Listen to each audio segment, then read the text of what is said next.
Habana, a los 20 días del mes de marzo de 1904 y hora de las 8 de la noche, reunidos los que abajo suscriben, previa citación en la morada del señor Domingo Troche, situada en la calle de Industria 148, expuso dicho señor que el objeto de la reunión era hacer un llamamiento a todos los nativos de la villa de Ares, con el fin de fundar en su pueblo natal un colegio de instrucción elemental para niños, sostenido con los recursos que entre todos los hijos de aquel pueblo se pudieran allegar por medio de cuotas de inscripción voluntaria y permanente, a fin de fomentar y difundir la instrucción de que tan necesitada está aquella villa, entre la clase pobre y menos acomodada, por las deficiencias y males inveterados de que adolece la enseñanza oficial.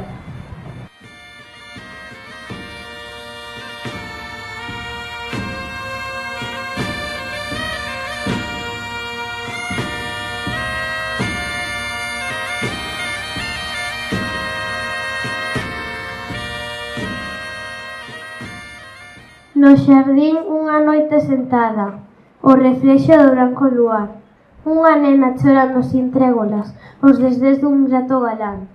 E a coitada entre queixas decía: xa no mundo non teño ninguén, vou morrer e non ver nos meus ollos os soñiños do meu doce ben.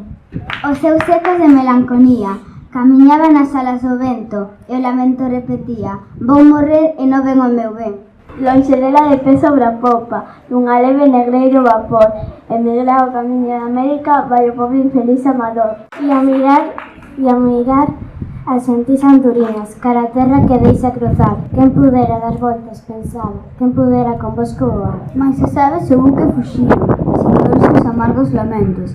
Só os ventos repetían: quen pudera convosco voar. Noites claras de aromas de lúa, desde entón que tristeza en vos hai, los que viran chorar unha nena, los que viran un barco marchar. Dun amor celestial, verdadeiro, quedou só de vaguas a lúa, unha cova nun outeiro e un cadáver no fondo do mar.